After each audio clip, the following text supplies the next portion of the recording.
plane overhead, and then all of a sudden I thought it sounded kind of louder. Then I looked up, and all of a sudden it smashed right dead into the center of the World Trade Center.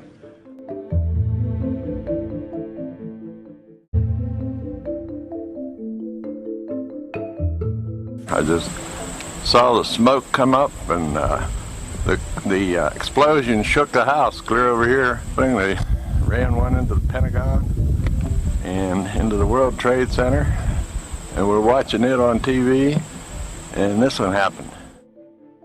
That there is a great deal of concern. Schools are being closed, businesses are being closed up into Pittsburgh and other parts of Pennsylvania. Prayer vigils are being reported, scheduled all across this part of Pennsylvania, as far as away as Altoona has been reported. Also, at this point, there has been an emergency staging area set up. We are a good ways away from the crash scene, and we will see what transpires here. Judy? When I took the call over, there was a soft-spoken, calm gentleman on the other end. He told me that there's 3 people that have taken over the flight. At that point, I asked him his name. He told me Todd Beamer. He was from Cranberry, New Jersey. Because I wanted him to have hope. I wanted him to think that he still had a chance. I didn't want him to feel like it was just totally hopeless, and he definitely didn't have a choice, and he knew he was going to die. I didn't want him to have that feeling. And then he said, "Lisa, would you recite the Lord's Prayer with me?" They're all heroes in my eyes. They really are. They all pitched together, and they did what they thought was the best thing to do at that time. And I feel that Todd played a great role in that, because when he told the guys, "Are you ready?" I assumed that they were waiting on his cue. Then they responded to him, and he said, "Okay, let's roll." Next, we travel to Somerset County, Pennsylvania to visit the Flight 93 National Memorial and take a tour of the Visitors Center, which details the events of September 11th, 2001. Negative contact, we're looking at United 93. Negative contact, we're looking at United 93. Negative contact, we're looking at United 93. Negative contact, we're looking at United 93.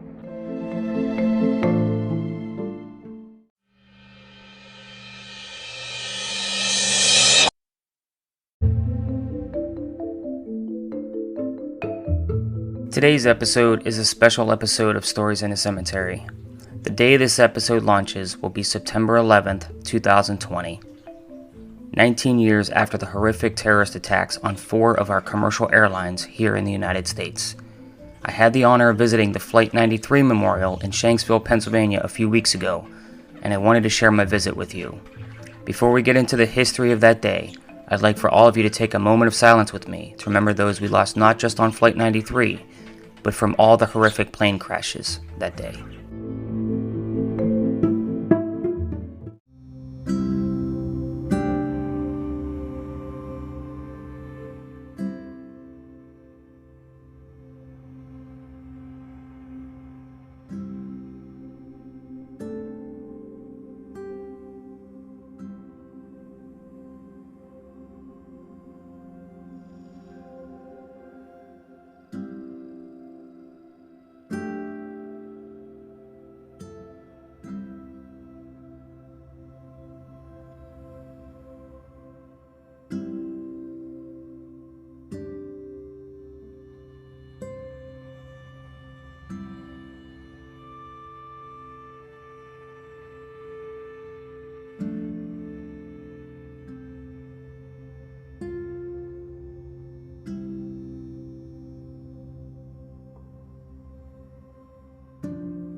Hello everybody, and welcome to episode 37.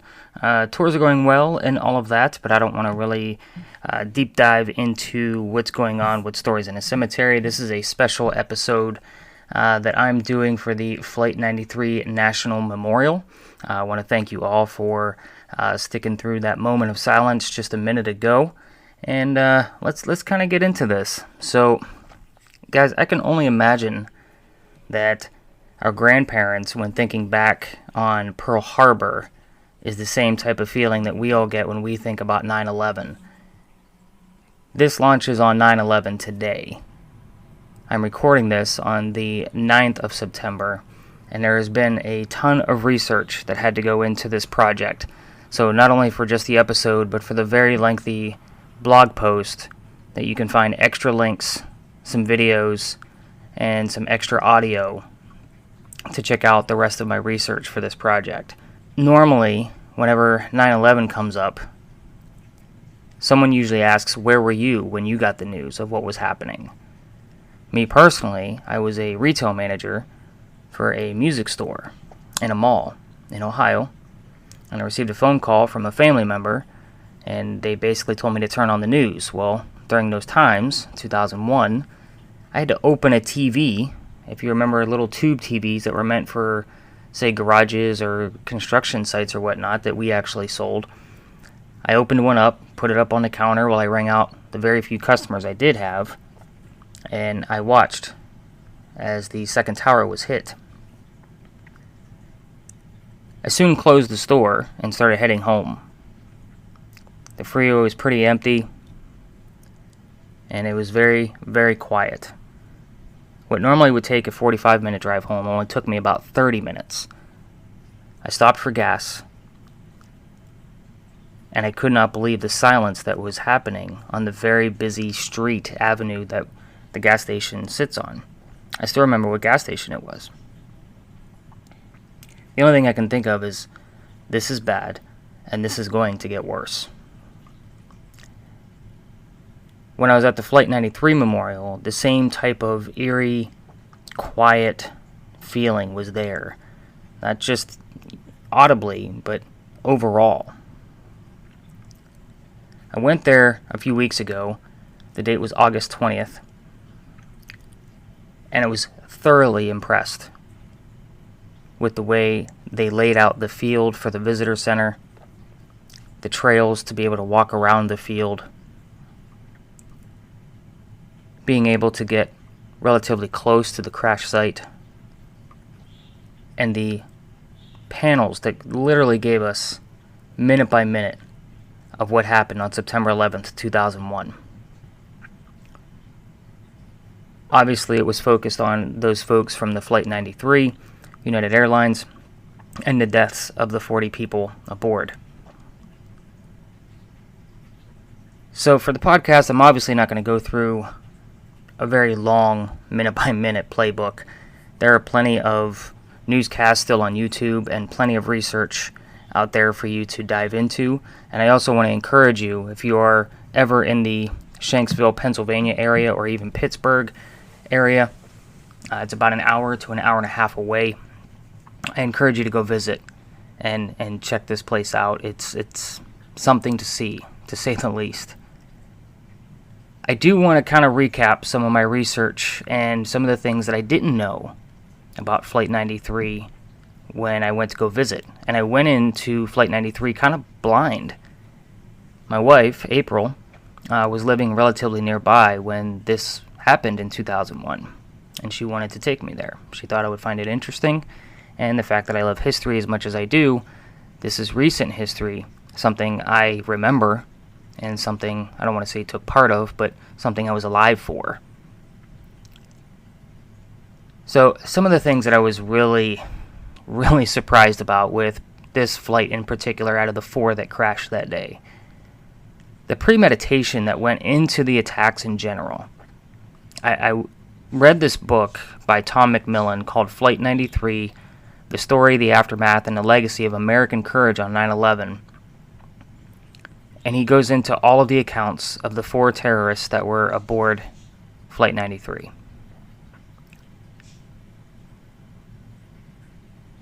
This started in 1993, where a family member of one of these attackers, terrorists, any other horrible name we want to give them, planted a bomb in a van underneath the North Tower in New York, the World Trade Center.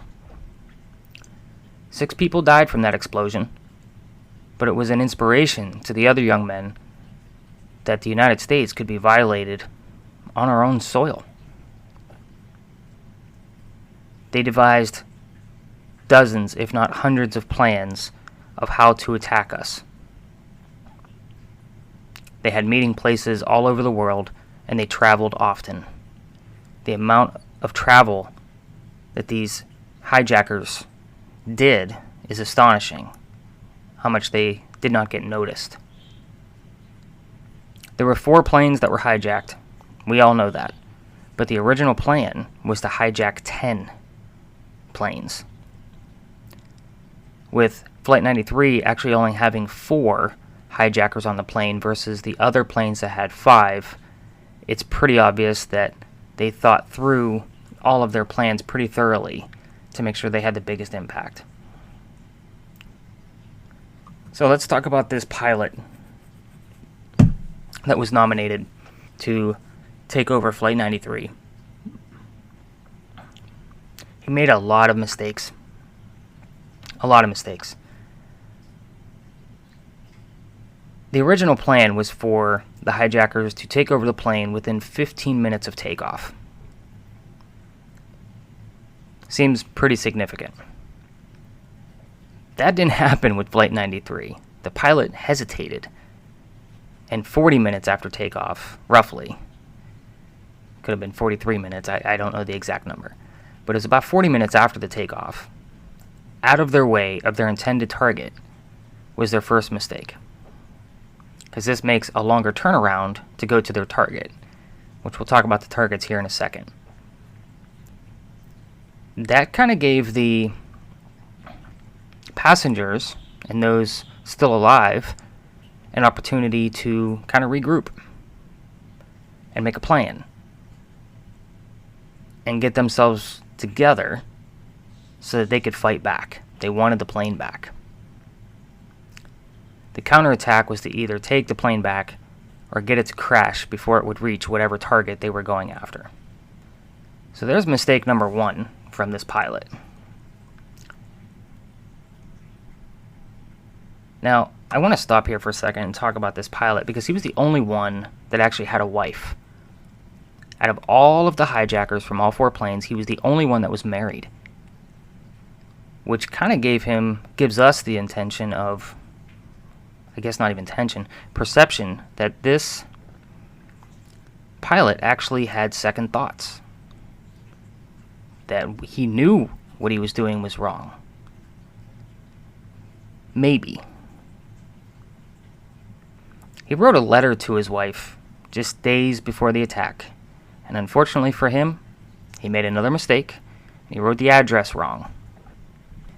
The letter ended up in the hands of the FBI.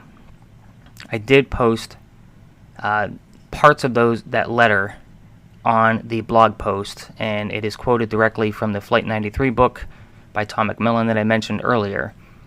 I really didn't want to put his words on my blog post, but I thought it was important enough for y'all to read some of his thoughts and maybe put that clue together that maybe he did know what he was doing was wrong and that he truly didn't believe in the cause. So there's mistake number 2. He wrote a letter and it ended up in the hands of United States FBI. He also was pulled over by police for speeding days before the planned attack. Mistake number 3. How he slipped through our fingers, I don't know. You would have thought he would have been a little bit more careful considering how close he was to his mission. And last but not least, he accidentally responded to air traffic control in Cleveland with a message that was intended for the passengers. This pilot, hijacker, had never flown a 757 before. He had the least amount of flight time out of all the pilots that were nominated to take over these flights. He had the least amount of flight time. I do have the recordings from Cleveland Center, air traffic control. So I do want to play those for you. And there'll be a couple of clips that I'm going to play for you during this week's podcast. And again, I just wanted to give a chock full of information and just load you up with a ton of data so that way you have a little bit more insight into Flight 93. Let's take a listen.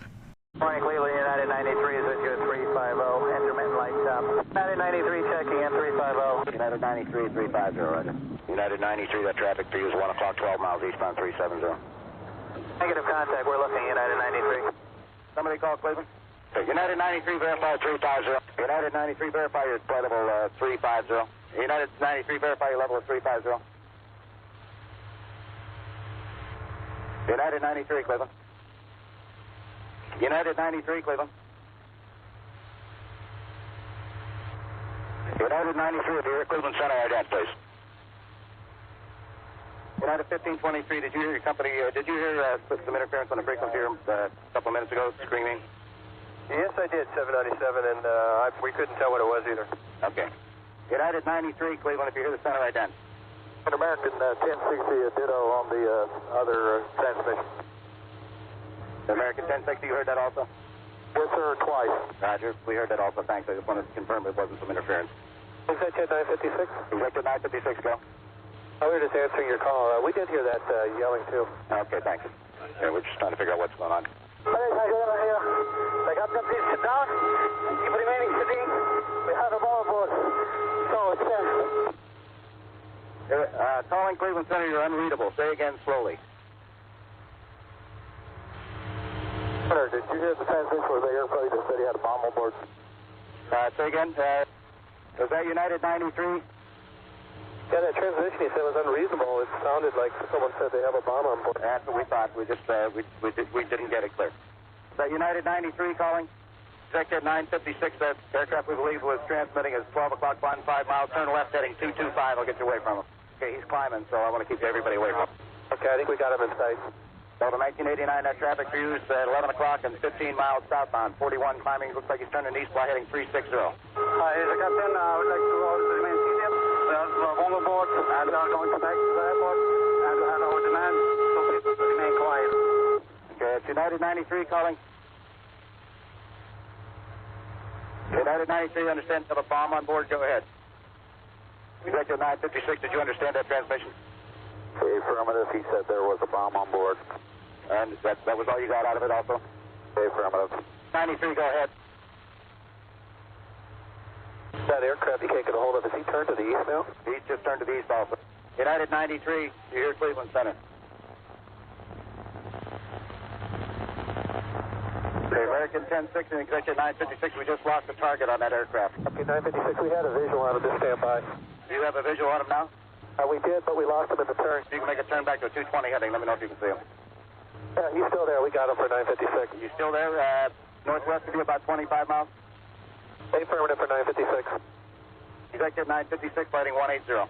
Hey, we're making a turn for 956. He appears to be heading right towards us. American 1060, do you see anybody northwest of you? Can you see back that far there? We're looking now, sir. United 93, Cleveland, do you still hear the center?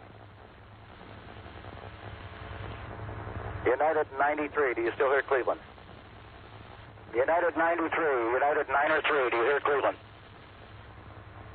United 93, United 93, Cleveland. United 93, United 93, do you hear Cleveland Center? Do you see any activity on your right side, smoke or anything like that? Negative, we're searching. Yeah, we do have a smoke puff now at about, probably 2 o'clock. It appears to be just a dark cloud like a puff.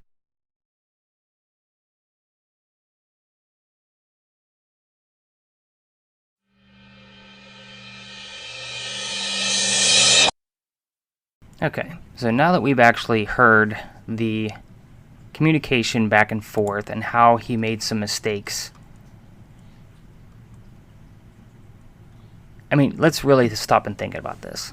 He made a ton of mistakes, but the biggest one would have been taking over the airplane at a later time than what was planned. This particular flight, 93, had the least amount of passengers. You would think the person about to hijack a plane is going to be much more careful the days before. He did get stopped for speeding, and he would just stick to the mission. take over within 15 minutes of takeoff, and you have the least amount of resistance, and could possibly have the least amount of time that your passengers could regroup and then have a counterattack. We still don't know what the intended target was. It could have been the White House, the Capitol, Camp David, or possibly one of the nuclear power plants along the eastern coast of the States. We still don't know. I want you to take note that I have not named any of the terrorists, only because I believe that names give power. I'm not giving any power to these terrorists. I read their names enough times during the Tom McMillan book that I read, and on some of the websites that I dove into. I will not repeat those names. Let's start talking about the passengers, the important folks on this flight. They were able to make phone calls from the airphones on the plane, which I also find was also a mistake from the group as a whole. The passengers were getting themselves educated on what was happening. I want you to also take note that the second tower was hit 3 minutes after takeoff of Flight 93. The way the plane turned to go to its original destination, they just missed seeing the smoke in the air off in the distance. But they got themselves educated through talking to loved ones, 911 call centers. I think there was a person from Verizon that they called because that's who was in control of the airphones. And they were able to learn of the 2 towers being hit, then the Pentagon. They knew what was coming, unfortunately. But that mistake from the group as a whole, allowing them to be on telephones, led to them gaining a little confidence, a little bit, but a lot of courage to be able to do what they did. I want you to take a listen to this next clip. This is Lisa Jefferson, who took the final call from Todd Beamer. It's inspiring. When I took the call over, there was a soft-spoken, calm gentleman on the other end. He told me that there's 3 people that have taken over the flight. At that point, I asked him his name. He told me Todd Beamer. He was from Cranberry, New Jersey. Did you make a conscious decision not to tell Todd about the World Trade Center? Why? Yes, because I wanted him to have hope. I wanted him to think that he still had a chance. I didn't want him to feel like it was just totally hopeless, and he definitely didn't have a choice, and he knew he was going to die. I didn't want him to have that feeling. When he wanted to pray, was your sense then that he knew that? Yes, I did. I felt that he knew at that time, because he had said, "Oh, Jesus, help us." And then he said, "Lisa, would you recite the Lord's Prayer with me?" And I knew that he knew at that time that it wasn't much left for him to do. What do you think that this country needs to know about the men and women who were on board Flight 93? They're all heroes in my eyes. They really are. They all pitched together, and they did what they thought was the best thing to do at that time. And I feel that Todd played a great role in that, because when he told the guys, "Are you ready?" I assumed that they were waiting on his cue. Then they responded to him, and he said, "Okay, let's roll." And would you please help me welcome his wife, Lisa Beamer, here tonight? She called me that Saturday morning. I told her, I said, "You have 2 boys, David and Andrew?" She said, "Yes, yes, I do." I said, "And you're expecting a 3rd child?" She said, "Yes. He told you all of that." I said, "Yes, he did. And he wanted me to let you know that he loved you and his family very much." And I gave her a message and kept my promise.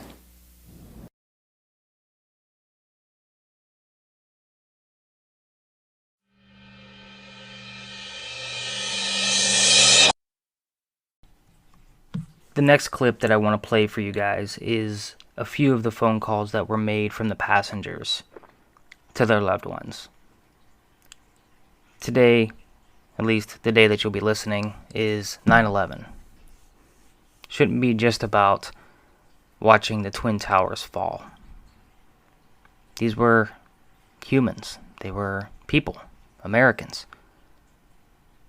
And I think sometimes when we watch all of the newscasts and all of the dedications to these people, we forget that they were people.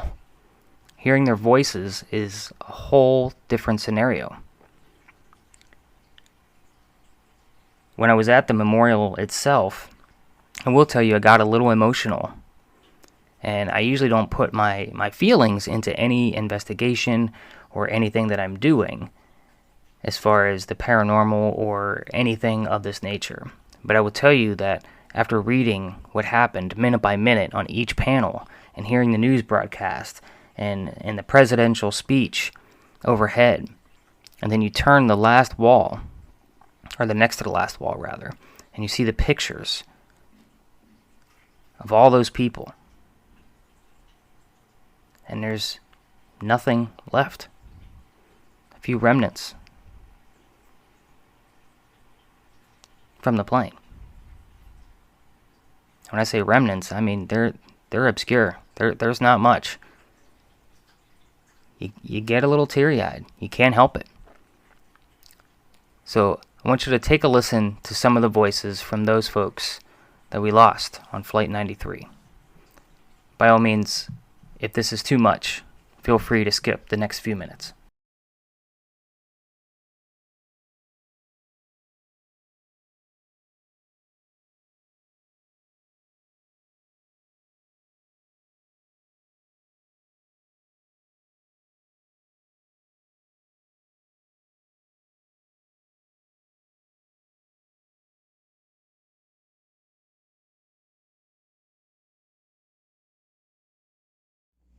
You can listen to 3 recorded calls made from the aircraft that day.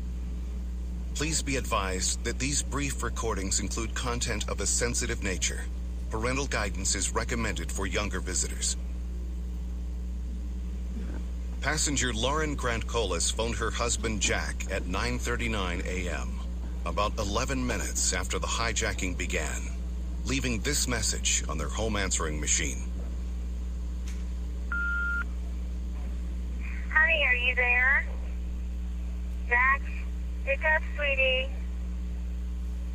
Okay, well, I just wanted to tell you I love you. We're having a little problem on the plane. I'm totally fine. I just love you more than anything. Just know that. And,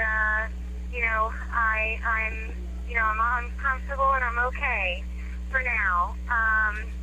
Just a little problem, so I just love you. Please tell my family I love them too. Bye, honey.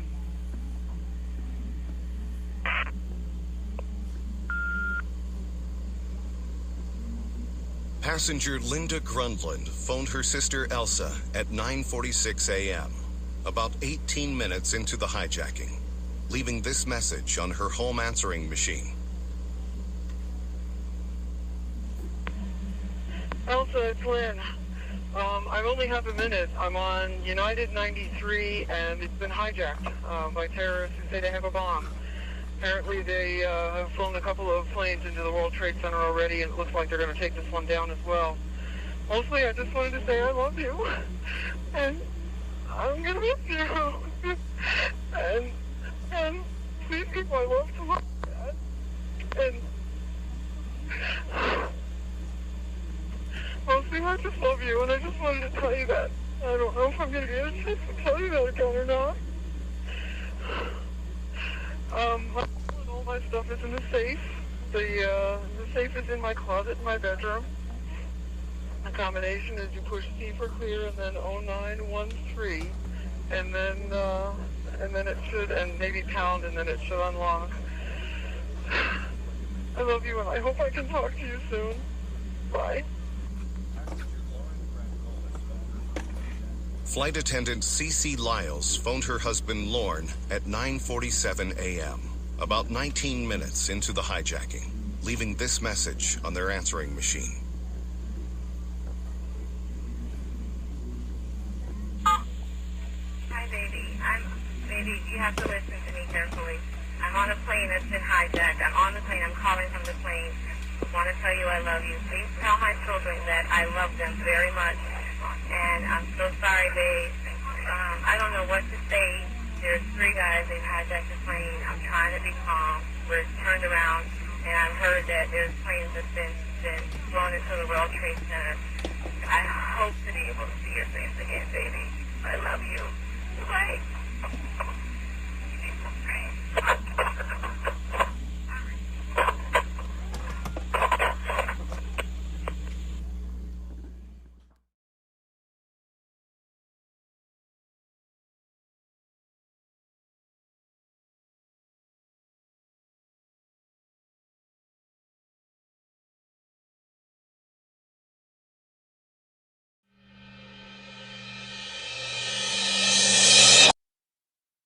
I know, it can be a lot, and I'm sorry.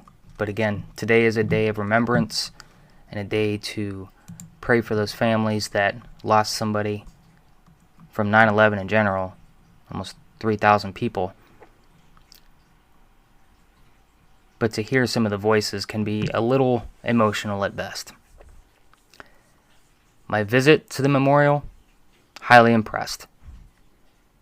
Near Shanksville, Pennsylvania, I was driving through all the twisting roads, the hilly field. I didn't know what I was going to expect. I had no idea what was going to be there. I didn't know all the details that I now know. All I knew was remembering where I was on the day of 9/11, 2001. There's a complete, like a paved path. I don't even want to say it's paved. It's a structure for an overlook, so you can see the actual crash site, and it actually is lined up with the path of the airplane. On the blog post for this week's episode, I did post a reenactment of the plane's flight path, how the plane jostled back and forth as the pilot was trying to keep everybody out of the cabin when they did their counterattack. It can be a little disturbing, so if you decide to go and read the blog post, I did put a warning right underneath that video that some people might find it disturbing, especially towards the end, because it does show how the plane did flip upside down and went at an odd angle to crash into this field. We also drove down close to the crash site itself, so you can drive down. There are paths all over. This is part of the National Park Service. It's a beautiful site, beautiful memorial. What they've done there is, again, nothing short of stunning. There is a wall of names that is also something to be said about how much care and concern they put into giving this memorial back to the families of those that were lost. So guys, before we get into the full investigation of what I did while I was visiting the Flight 93 National Memorial, we are going to take a quick commercial break and kind of give everybody a few minutes to recoup before I tell you about what I found.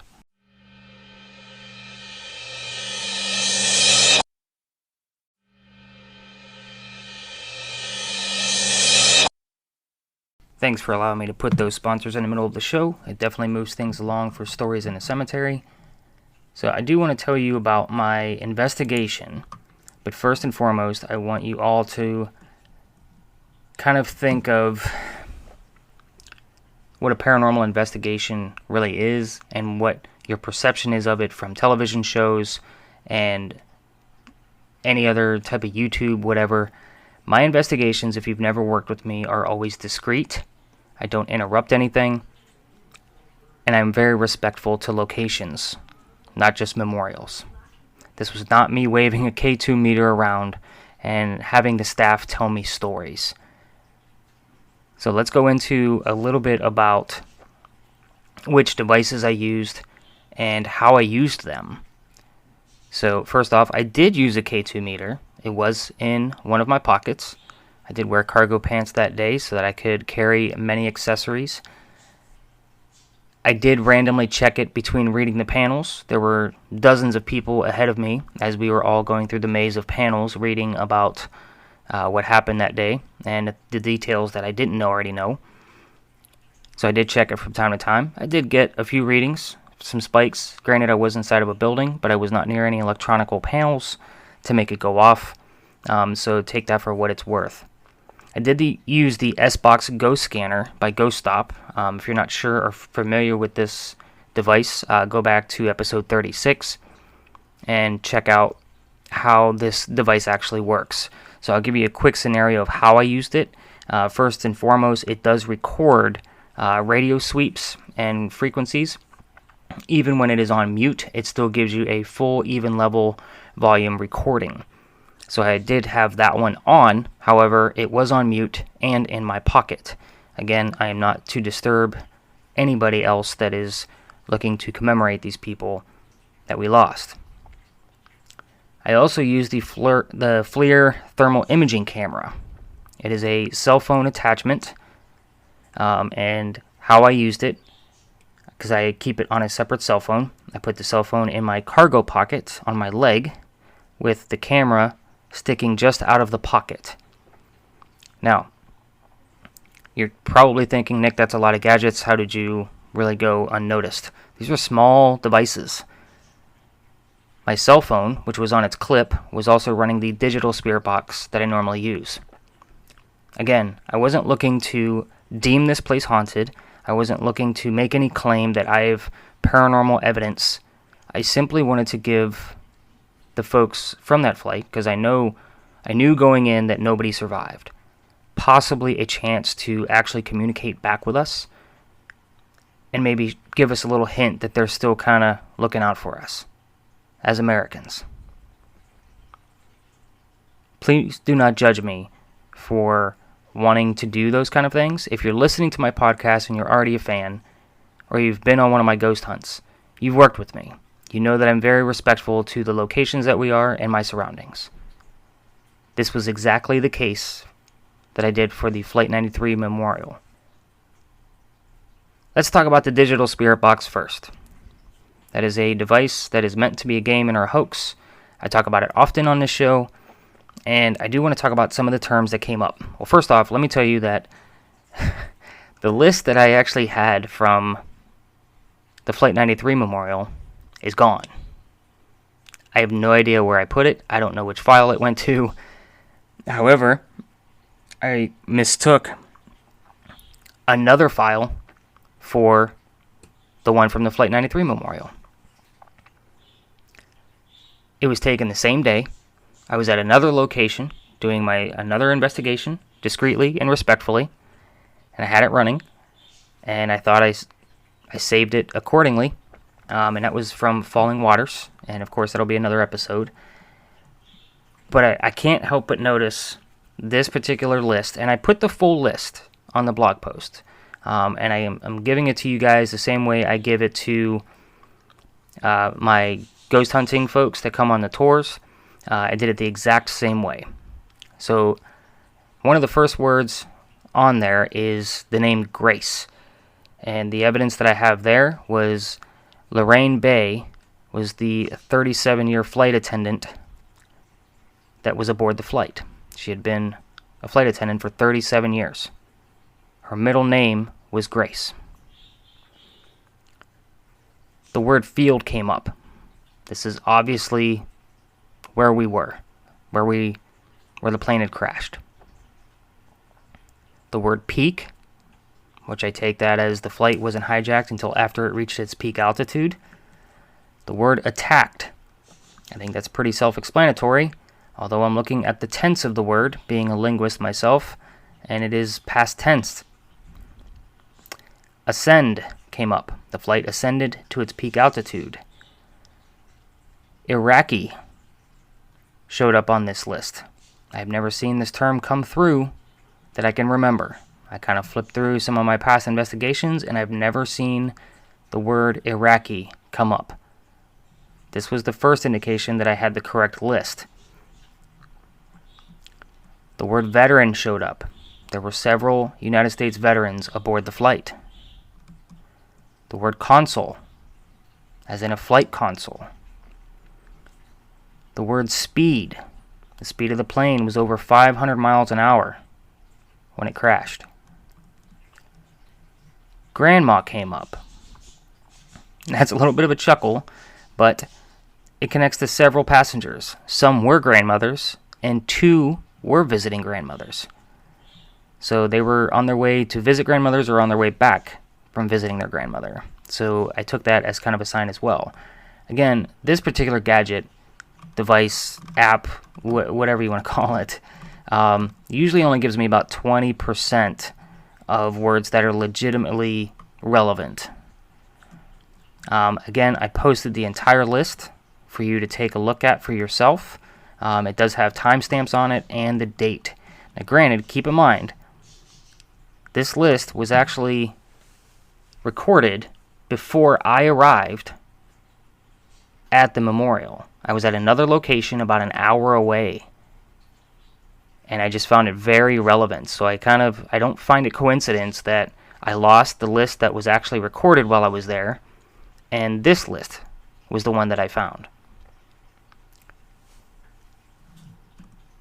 The S-Box Go Scanner. Again, the device that was actually in my pocket.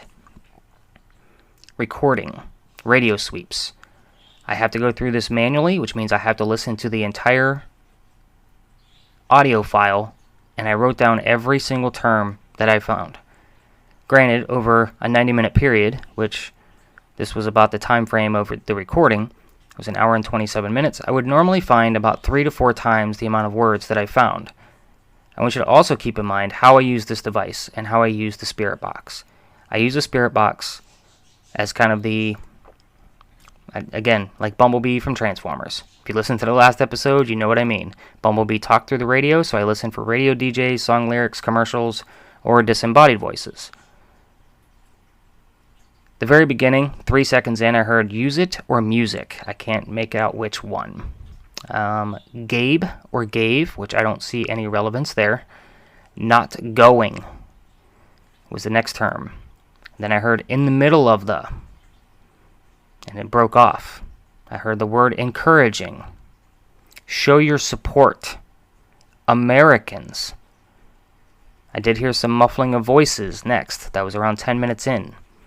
I'll show you. Amazing.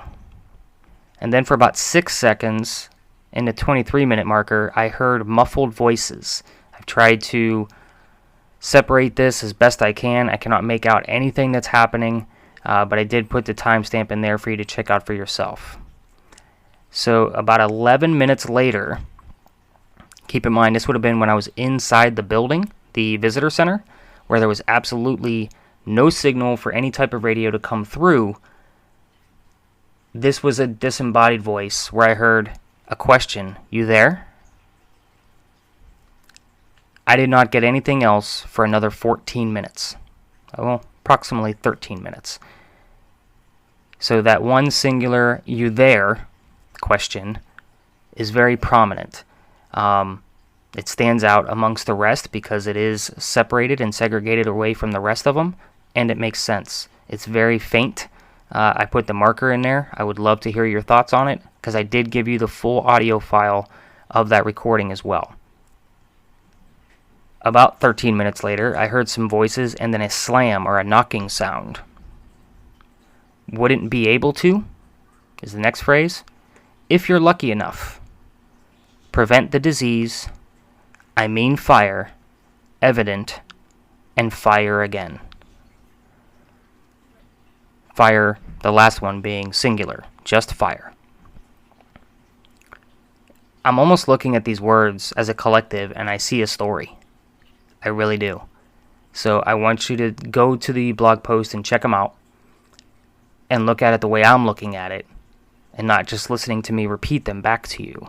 I'm not going to play the audio recordings of these. I'm going to leave that up to you. I did not separate them because I wanted to give you the whole file.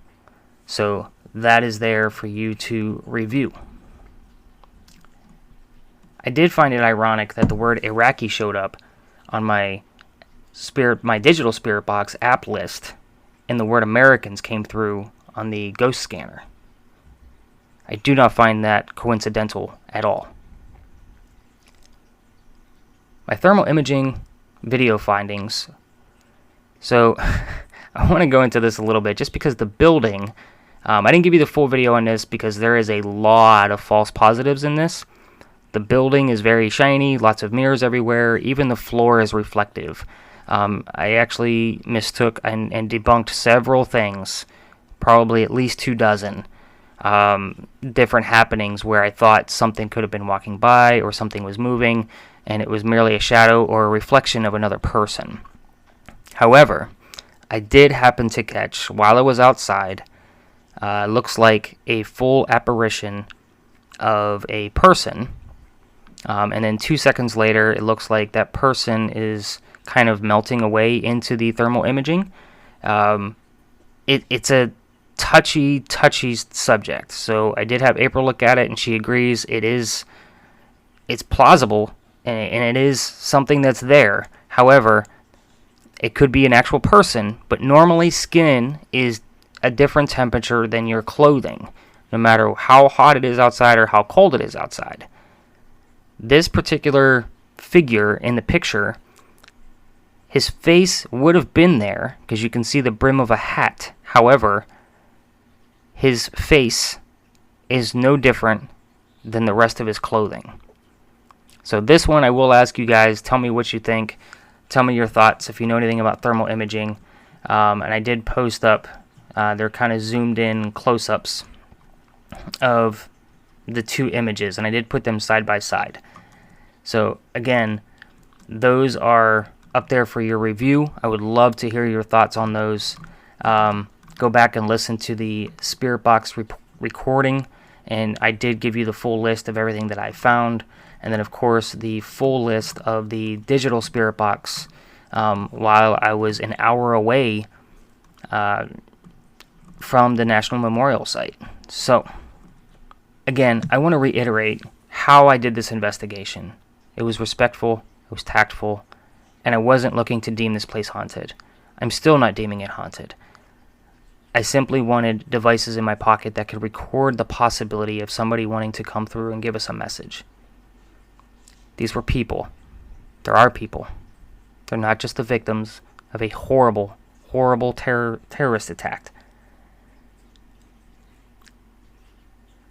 I'm going to encourage you. I left a link at the very bottom of the blog post under Remembering Those Lost on Flight 93.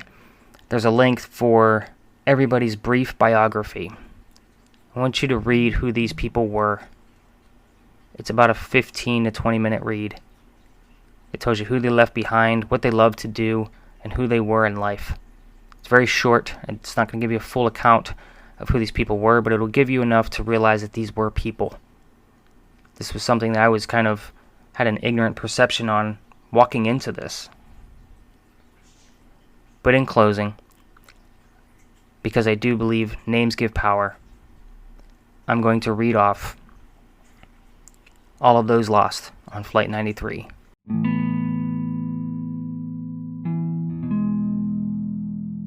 The pilots, Captain Jason M. Dahl and First Officer Leroy Homer. Flight attendants, Lorraine Grace Bay, Sandy Wah Bradshaw, Wanda Anita Green, C.C. Ross Lyles, Deborah Jacobs Welsh.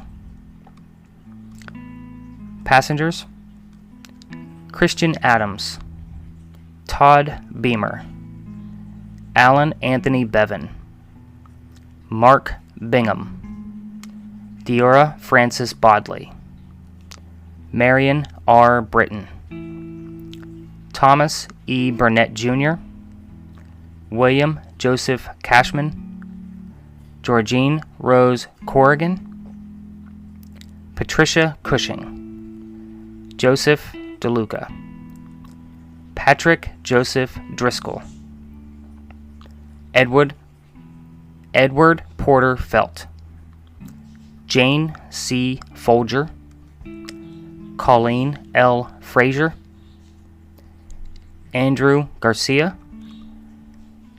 Jeremy Glick, Kristen Osterholm White Gold, Lauren Catuzzi Grancolis, Donald Freeman Green, Linda Gronland, Richard J. Guadagno, Toshiya Kuji, Hilda Marson, Waleska Martinez, Nicole Carol Miller, Louis J. Knack II, Donald Arthur Peterson, Jean Hoadley Peterson, Mark David Rothenberg, Christine Ann Snyder, John Talagnani, and Honor Elizabeth Wayneo.